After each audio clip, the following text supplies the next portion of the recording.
नमस्कार, कृषि समाचार में आप सभी का स्वागत है। मैं हूं किश्वर जबी।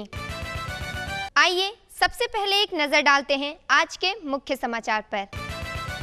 बिहार सरकार द्वारा राज्य के 25 जिलों में चलाई जा रही दियारा विकास योजना। उबड़-खाबड़ जमीन की सिंचाई के लिए उपयोग करें स्प्रिंकलर। और बटन मशरूम की खेती में नंदन पासवान ने पाई सफलता। दियारा विकास योजना राज्य सरकार की एक महत्वाकांक्षी योजना है। ये राज्य के 25 जिलों में चलाई जा रही है, जिसके तहत किसानों को अनुदान का भी प्रावधान है। वयस्क मुर्गियों में फाउल टाइफाइड एक तीव्र छूतदार बीमारी है। इस बीमारी से आक्रांत मुर्गियों में सुस्ती, खान-पान में अरुचि, बुखार और हरे रंग के दस्त आते हैं। उपचार के लिए 5 ग्राम होस्टासाइक्लिन पाउडर 10 लीटर पानी में डालकर पिलाएं। आवश्यकता अनुसार 2 दिन बाद फिर दें। किसान भाई, ओल की रोपाई का समय मार्च अप्रैल से जून माह तक का है। इसके लिए उन्नत प्रभेद हैं गजेंद्र। इसकी उपज क्षमता 50 से 55 टन प्रति हेक्टेयर है। स्प्रिंकलर उपकरण का उपयोग उबड़-खाबड़ जमीन, कम वर्षा, कम सिंचाई और बलुई जमीन में आसानी से किया जा सकता है। इसके प्रयोग से कम समय में अधिक खेत की सिंचाई की जा सकती है। इससे पानी, परिश्रम और समय की बचत होती है। एक अलग सोच रखने वाले समस्तीपुर जिले के माधोपुर गांव के नंदन पासवान खेती के साथ साथ बटन मशरूम की खेती कर सामाजिक और आर्थिक सफलता अर्जित कर चुके हैं। श्री पासवान के अनुसार बटन मशरूम की मांग बाजार में काफ़ी है, इसलिए इसकी खेती किसानों के लिए लाभप्रद है। मशरूम को तो हम लोग पहले स्पॉन बनाते हैं, कंपोस्ट बनाते हैं। उसके बाद इसका घर बनाते हैं। उसके बाद इसको चचरी, बांस का चचरी बना के उस पर रस्सी बींध के पन्नी दे के उसके बाद हम लोग करते हैं ये। इसका अभी जो स्पॉन हम लोग बाहर से लाते हैं, इसमें हम लोगों का कभी भी लॉस नहीं है। इसमें हम लोग अगर ये मार्केटिंग हो जाता है तो हम लोग को धंधा करने में कभी, मशरूम उपजाने के लिए हम लोग कभी भी संकोच नहीं करेंगे। सोचना नहीं पड़ेगा। मशरूम जहाँ तक होगा सबसे ज़्यादा मशरूम निकालेंगे। दर्शकों, अब आपको लिए चलते हैं मंडी की ओर, जहां आप मंडी के भाव में आई उछाल और गिरावट के बारे में जानेंगे। सेब 80 रुपये किलो है और संतरा 30 रुपये किलो, नाशपाती 100 रुपये किलो, अंगूर है 150 रुपये किलो, काला अंगूर 200 रुपये किलो है, ऑस्ट्रेलिया सेब है 200 रुपये किलो, चीकू 80 रुपये किलो है, तरबूजा 40 रुपये किलो है। और आइए अब लेते हैं मौसम की जानकारी। मौसम विभाग से मिली सूचना के अनुसार कल दिन में खिली धूप के साथ आसमान साफ रहने का अनुमान है। अधिकतम तापमान 36 डिग्री सेल्सियस तथा न्यूनतम तापमान 22 डिग्री सेल्सियस रहने की संभावना है। दर्शकों, अभी आपने खेती की नई नई तकनीकों, मंडी भाव और मौसम के बारे में जाना। आइए अब हम आपको कृषि दर्शन के अगले भाग में लिए चलते हैं, जहां हमारे कृषि विशेषज्ञों द्वारा आप खेती से संबंधित विस्तृत जानकारी प्राप्त करेंगे। कृषि दर्शन कार्यक्रम देख रहे हमारे सभी दर्शकों को, विशेषकर किसान भाइयों को राकेश कुमार कश्यप का नमस्कार। किसान भाई, अभी जो वर्तमान में प्रदेश के फसलों की जब हम चर्चा करते हैं तो उसमें मक्के की बात बहुत ही महत्वपूर्ण हो जाती है। क्यों? क्योंकि मक्के की खेती हमारे प्रदेश में बहुत ही व्यावसायिक तरीके से की जा रही है। और वैसे दर्शक जो शायद इस बात को नहीं जानते हों और आज अभी इस कार्यक्रम को देख रहे हैं, उनके लिए मैं बता दूं कि मक्के के उत्पादकता में हमारी जो प्रदेश की रबी मक्के की उत्पादकता है वो देश में अव्वल है। तो ऐसे में वो अव्वल रहे और बेहतर से बेहतर प्रदर्शन हम करें, इसके लिए हमारी भी एक जवाबदेही बनती है कि हम आपको समय समय पर उसके प्रबंधन से संबंधित जानकारी देते रहें। कृषि दर्शन के माध्यम से हम इस तरह के विभिन्न कार्यक्रमों को आपके लिए पहले भी लेकर आए हैं, परंतु आज हम चर्चा करेंगे, चूँकि आप मक्का लगा चुके हैं। बहुत सारे जगहों पे मक्के की एक अवस्था जो है 40 दिन, 50 दिन, 60 दिन, ऐसे अलग अलग अवस्थाओं के मक्के आपके खेत में होंगे। तो उसमें कीट का नियंत्रण बहुत महत्वपूर्ण है। पौधा संरक्षण की अगर बात करें तो मक्के में कीट प्रबंधन की बात करनी ज़रूरी है।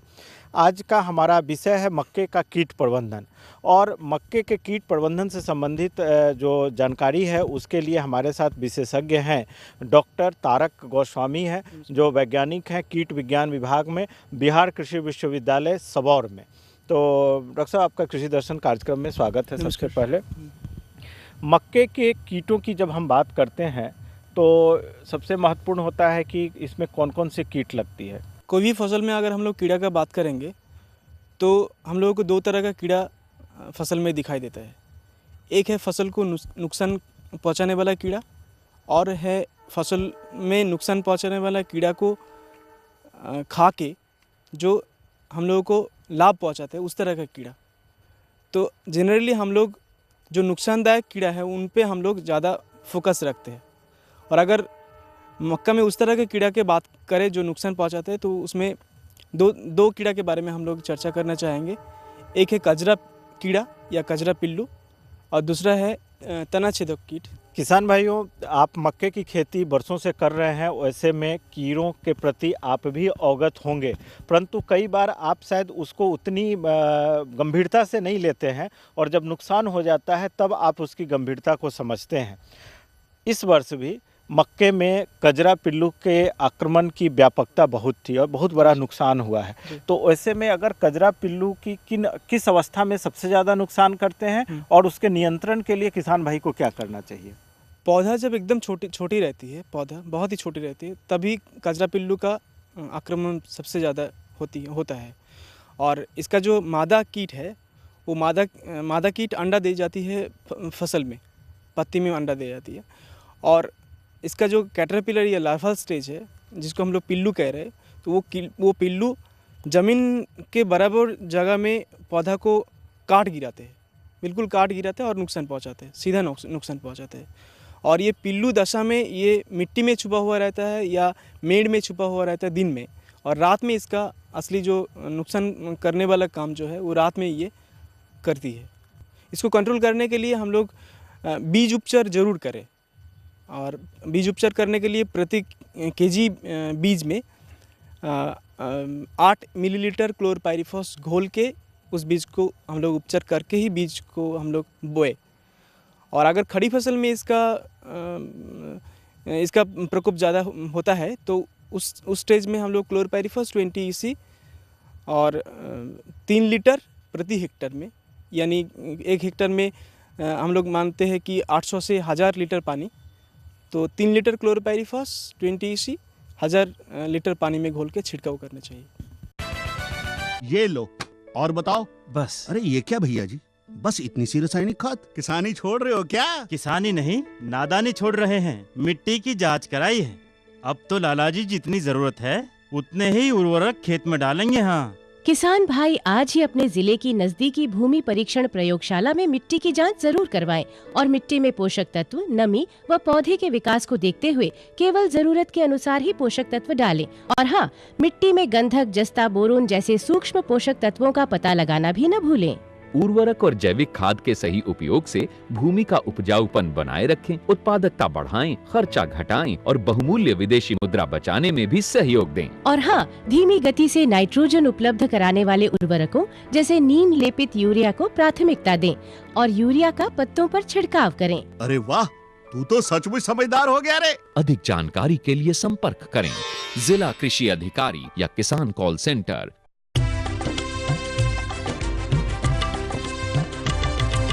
सहकारिता के बल पर विकास के लिए उठे कदम, जन सहकार की ताकत लेकर आगे बढ़ते जाएं हम। जन जन ने इस क्रांति में है विश्वास जगाया, हम सब ने मिलकर विकास का परचम है फहराया।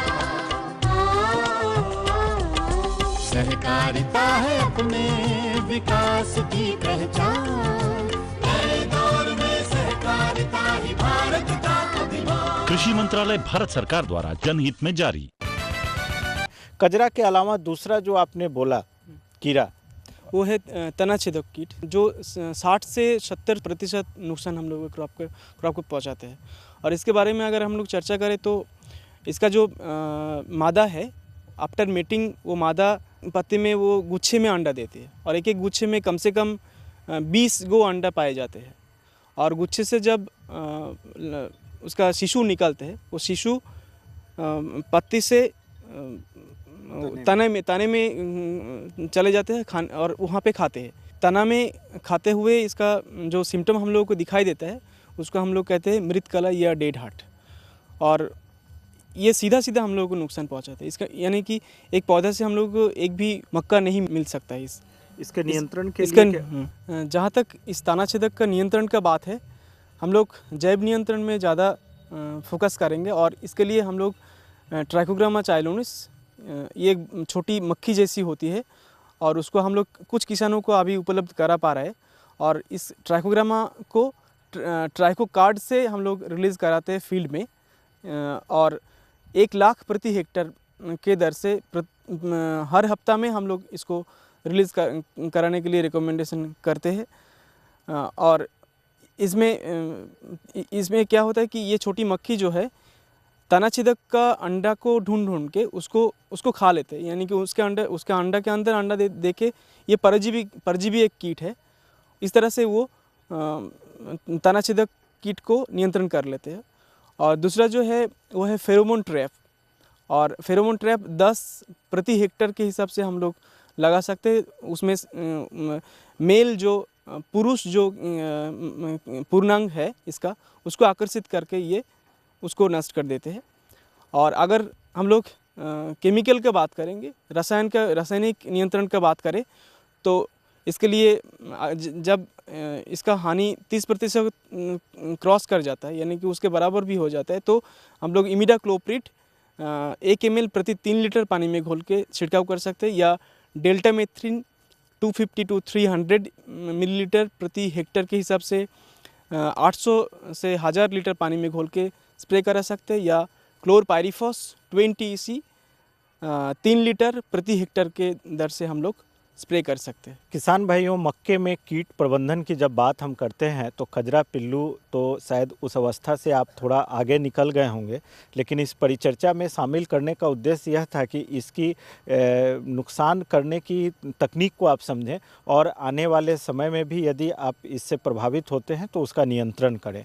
दूसरा, जो तना छेदक की बात अभी आपको डॉक्टर साहब ने बताई, उसकी जो महत्वपूर्ण पहलू है कि वह कीड़ा आपको नुकसान कर रहा है, आप उसको उतनी गंभीरता से नहीं लेते हैं। कुछ जैव विधि की बात की, लेकिन एक बात जो इस वार्ता में इन्होंने बड़े महत्वपूर्ण कही कि मित्र कीटों की एक चर्चा अपने प्रारंभिक वार्ता में कही। हम चाहते हैं कि हमारे दर्शकों को अगर आप बतला पाएँ कि ये मित्र कीट क्या है और मक्के में कौन कौन से मित्र कीट पाए जाते हैं और उसको कैसे वो बचाव करें या वो मित्र कीट को कैसे देखते हैं, इसके विषय में आप। एक जो छोटी मक्खी या ट्राइकोग्रामा जो हम लोगों ने मैं बोला अभी थोड़ी देर पहले, वो प्राकृतिक रूप से ही पाया जाते हैं। सारे जो मित्र कीट है वो प्राकृतिक रूप से पाए जाते हैं। कुछ को हम लोग लेबोरेटरी में बहुत संख्या में उसको रियर कर सकते हैं, लेकिन मैक्सिमम जो बेनिफिशियल इंसेक्ट्स है उसको नहीं कर पाते। कुछ को हम लोग कर लेते हैं, तो उनमें से ट्राइकोग्रामा एक है। तो वो एक नेकेड आई में देखना मुश्किल है, लेकिन शायद आप लोग देख रहे हैं इसको। तो वो जो है वो अंडा को ढूंढ के, तना छेदक का अंडा को ढूंढ के वो उसके अंडा के अंदर अंडा देती है, और यानी कि उस तना छेदक से शिशु नहीं निकल पाएगा, यानी कि क्षति नहीं कर पाएगा। ट्राइकोग्रामा जो अभी आपने चर्चा की, इसके अलावा कोई और ऐसी मित्र कीट जो किसान भाई अपने खेत में देखते हों और उसको वो ध्यान नहीं देते हैं? जी, उसमें से एक है लेडी बर्ड बिटल, जो एक जेनरलिस्ट प्रेडेटर हम लोग साइंटिफिक लैंग्वेज में कहते हैं, यानी कि सारे जितना तरह का नुकसानदायक कीड़ा है उन सारे को ये खा लेते हैं। और एक है मकड़ी भी बहुत ही एफिशिएंट एक जेनरलिस्ट प्रेडेटर है। तो ये दोनों को कंजर्व करना, यानी कि बचाना बहुत ज़रूरी है।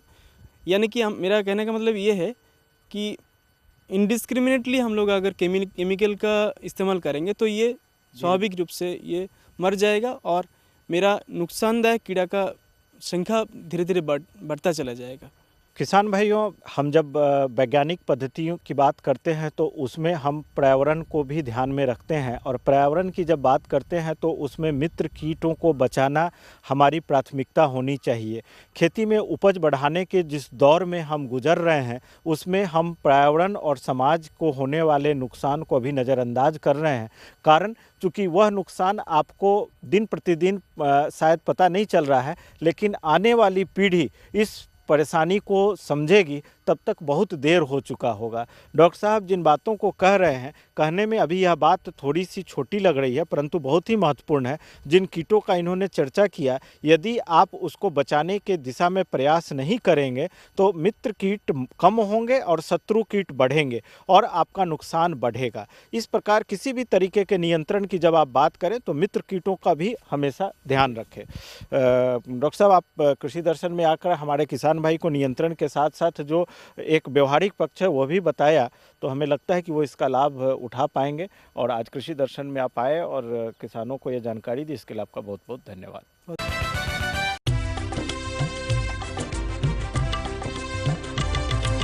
सहकारिता के बल पर विकास के लिए उठे कदम, जन सहकार की ताकत लेकर आगे बढ़ते जाएं हम। जन जन ने इस क्रांति में है विश्वास जगाया, हम सब ने मिलकर विकास का परचम है फहराया।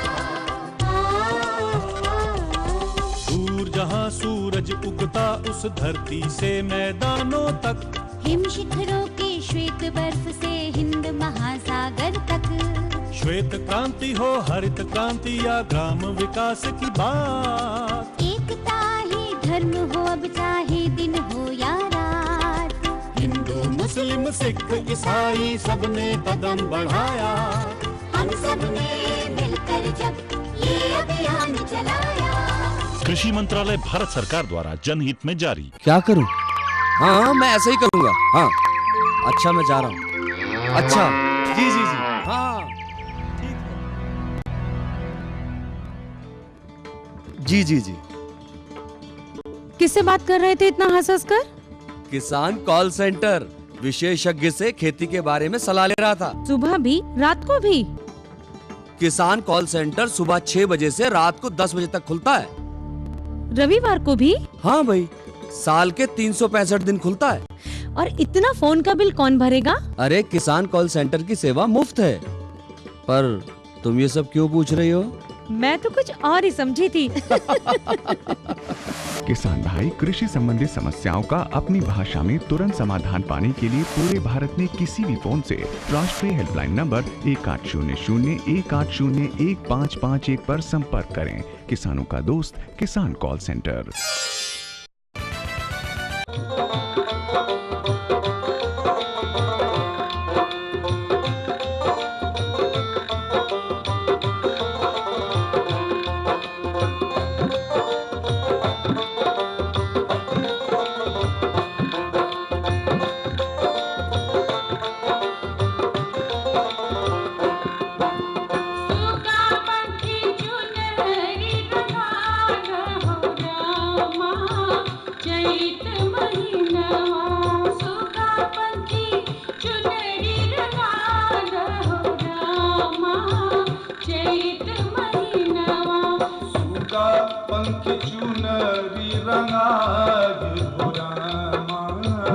चैत महीना सुगा पंख चुनरी रंगाय चैत महीना।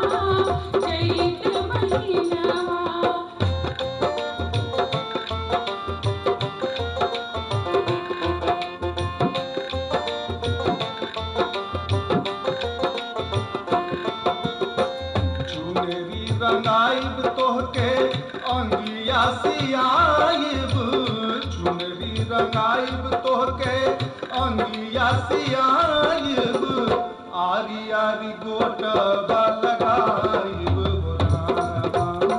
चैत महीनमा आरी आरी गोटबा लगाइब चैत महीनमा।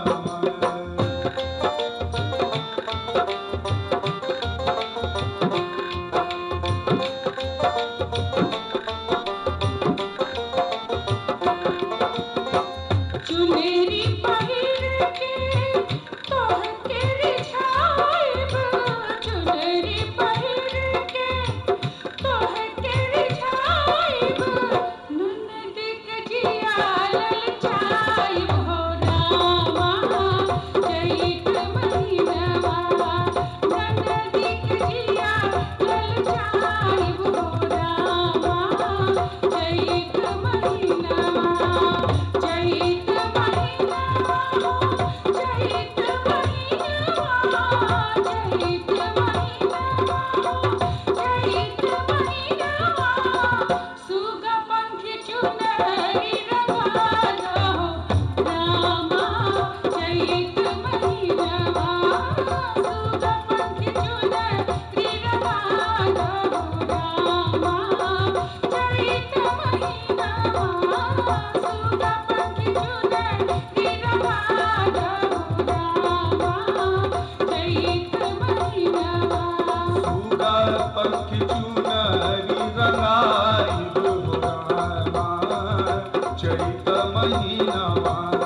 संतुलित यूरिया के उपयोग से नुकसान और समाधान। फसलों में यूरिया के अधिक और लगातार प्रयोग से पौधे बहुत तेजी से बढ़ते हैं और गूदेदार एवं कमजोर होकर जमीन पर गिरने लगते हैं। फलस्वरूप पैदावार घट जाती है। इस उर्वरक के अंधाधुंध उपयोग से मिट्टी के अंदर मौजूद लाभदायक जीव नष्ट हो जाते हैं और इसके अलावा फसलों में रोग और कीट व्याधियों का प्रकोप भी बढ़ जाता है। यूरिया का बीजों के सीधे संपर्क में आने की स्थिति में बीजों के अंकुरण दर में कमी आ जाती है। आवश्यकता से अधिक नाइट्रोजन उर्वरक के इस्तेमाल से जमीन के अंदर उपलब्ध पानी में नाइट्रेट जैसे हानिकारक तत्वों और गैसों की मात्रा बढ़ने के साथ ही मिट्टी की अम्लता बढ़ जाती है और पर्यावरण भी दूषित हो जाता है। यूरिया का इस्तेमाल प्रभावी और किफ़ायती रूप में किया जाना चाहिए, अन्यथा केवल 30 से 40% यूरिया ही पौधों को मिल पाता है, बाकी जमीन के अंदर और वायुमंडल में जाकर बर्बाद हो जाता है।